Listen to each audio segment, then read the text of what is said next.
आप लोगों का हार्दिक स्वागत है। आज हमारे साथ उपस्थित हैं भारत के नामी ग्रामी ज्योतिषाचार्य जी डॉक्टर रजनीकांत श्रीवास्तव जी।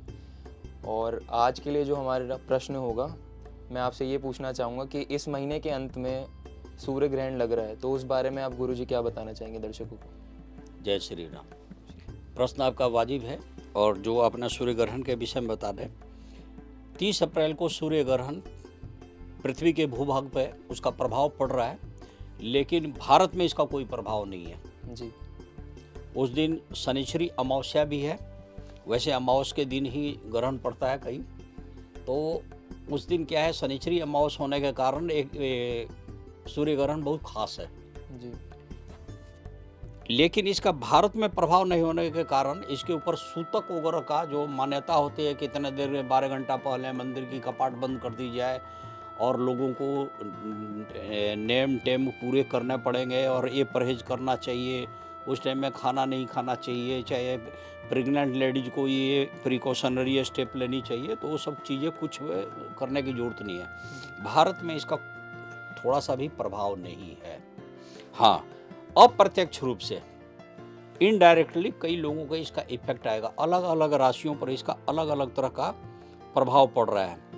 अब देखिए, वैशाख माह की अमावस्या तिथि को इस वर्ष का पहला सूर्य ग्रहण लगने जा रहा है, जिसका प्रभाव जो पड़ेगा ज्योतिष मान्यताओं के कारण अमावस्या के दिन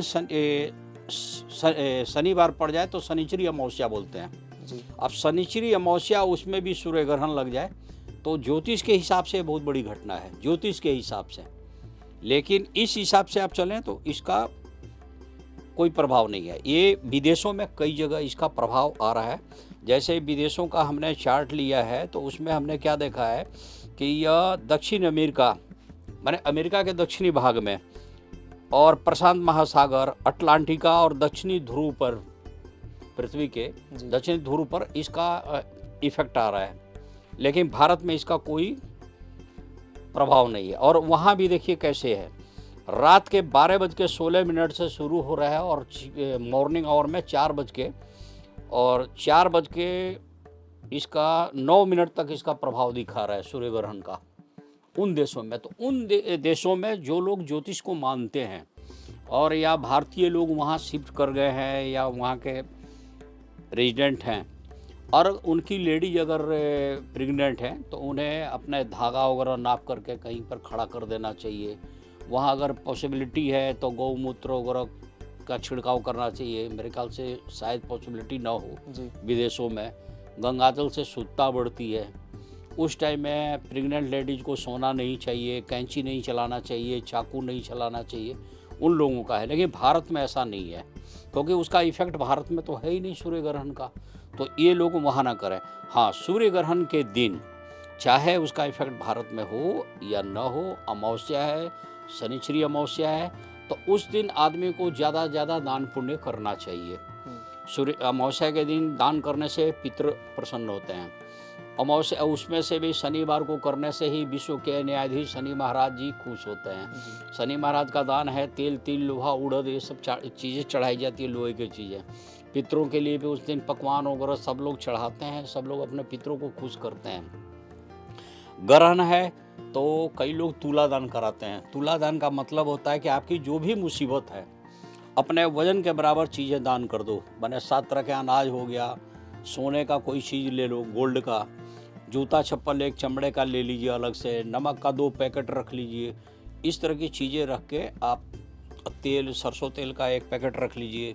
ये सब तुला दान कर देना बड़ा अच्छा रहेगा, क्योंकि शनिश्चरी अमावस्या है और उसी दिन पृथ्वी के भूभाग पे सूर्य ग्रहण लगा हुआ है। तो आपकी क्या देखेंगे कि आपकी मुसीबत बहुत कुछ कम होगी तुला दान देने से। इसको बोलते हैं तुला का दान करना, तुला दान, तराजू को तुला बोलते हैं। तो ये दान करने से इसका प्रभाव है। अब देखिए, अलग अलग राशियों में क्या देखा गया है कि 4 राशियों पर इसका कुछ ज़्यादा अच्छा इफेक्ट आ रहा है। अब उसमें देखिए, वृष राशि है, कर्क राशि है, धनु राशि है, तुला राशि है। इन लोगों पर सामान्यतः ज़्यादा शुभ प्रभाव दिख रहा है। मैंने बाकी पे सामान्य प्रभाव है। आप भी जानते हैं कि सूर्य ग्रहण, साइंस के अगर स्टूडेंट रहे होंगे तो आपको शायद पता होगा कि सूर्य ग्रहण कैसे लगता है। जी।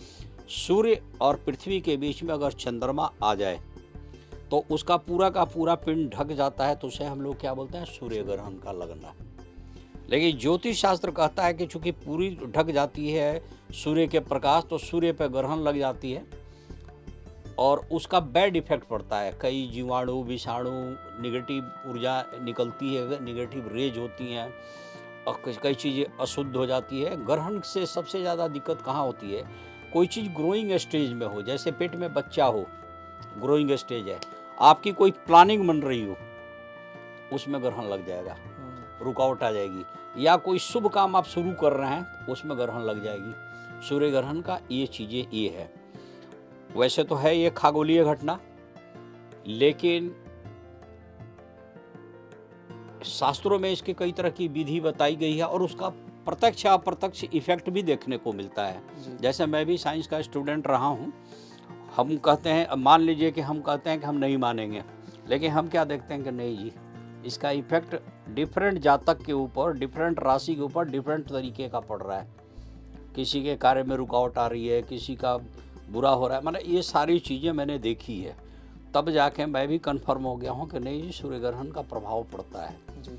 तो इस साल जो शनिश्चरी अमावस के दिन सूर्य ग्रहण है, जो 30 अप्रैल को पड़ रहा है, उसका जो इफेक्ट है ये मैंने बता दिया। लेकिन जो हम भारतीय हैं, भारत के लोग हैं, उनके ऊपर कुछ भी नहीं है।